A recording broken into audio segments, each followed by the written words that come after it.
वहीं एक और बड़ी जानकारी आपको दे दें, बिहार चुनाव पर कांग्रेस की समीक्षा बैठक होनी है। समीक्षा बैठक में जोरदार इससे पहले हंगामा हुआ। पार्टी ने 61 सीटों पर चुनाव लड़ा था और सिर्फ 6 ही सीटें जीत पाई। तो बड़ा अपडेट दे दें कि एक बैठक हुई। अपडेट ये है कि बिहार चुनाव में जो हार का सामना कांग्रेस पार्टी को करना पड़ा है, इसको लेकर एक बैठक हुई। इस बैठक में हार के कारणों पर समीक्षा की जानी थी।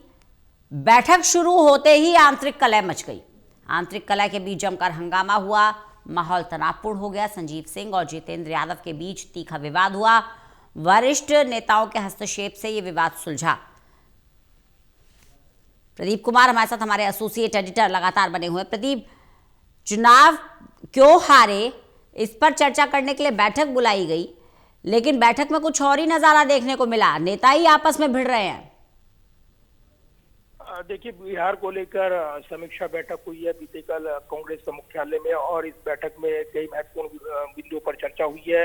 लेकिन खास बात है कि बैठक शुरू होने से पहले ही विवाद गहरा गया, क्योंकि जब नेता, इसमें हारे हुए प्रत्याशी, जीते हुए जो उम्मीदवार, वो भी आए थे इस बैठक में हिस्सा लेने के लिए। लेकिन इस बीच जहां पर जो जैसे ये बैठक के लिए पहुंचे, इस बीच चर्चाएं शुरू हो गई और इसमें ऐसा दृश्य दिखाई दिया कि हालात तनावपूर्ण हो जाएंगे। वैशाली से चुनाव लड़े इंजीनियर संजीव सिंह और पूर्णिया से चुनाव लड़े जितेंद्र यादव, जो पूर्णिया से निर्दलीय सांसद हैं पप्पू यादव, उनके करीबी माने जाते हैं।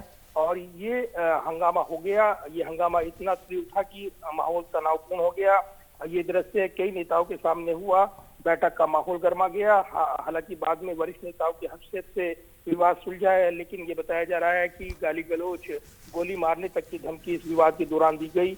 ये विवाद खड़गे और राहुल के बैठक में पहुंचने से पहले हुआ था। हालांकि जब बैठक शुरू हुई तो भी गर्मा गर्मी देखने को मिली और जोरदार तरीके से बात रखते हुए नजर आए। और उन्होंने यहाँ पर जो गठबंधन और जिस तरीके से खींचतान रही सीट शेयरिंग को लेकर, उसको लेकर भी बात रखी। लेकिन उसके बाद जो बयान आया है कांग्रेस पार्टी का, हार को लेकर मनगढ़ंत जीत है ये एनडीए की, इसमें प्रभावित किया गया। केसी वेणुगोपाल की ओर से भी बयान जारी किया गया और एक पूरा व्यापक लोकतंत्र को बचाने की लड़ाई जारी रखी जाएगी, ये बयान सार्वजनिक तौर पर दिए गए। अखिलेश प्रसाद सिंह, तारिक अनवर की ओर से बैठक के बाद जो बयान दिया गया, उसमें भी रोड मैप तैयार किया गया है। भविष्य में इस तरह की जो पार्टी की रणनीति है वो जमीन पर सीधे तौर पर कनेक्ट हो, ये ख्याल रखा जाएगा, ये कहा गया। लेकिन जिस तरीके से फ्रेंडली फाइट, यानी जो भारी प्रत्याशी को टिकट बांटने को लेकर चर्चा हुई, हार का मुख्य कारण बताया गया। इसको लेकर कई विवाद देखने को मिले हैं। इसके अलावा बैठक में अररिया से विधायक आबिदुर रहमान ने टिकट बंटवारे में गड़बड़ी के सीधे आरोप लगाए हैं।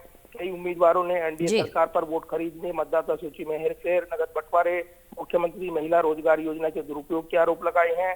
और काफी प्रतिक्रियाएं इस बैठक के दौरान देखने को मिली है।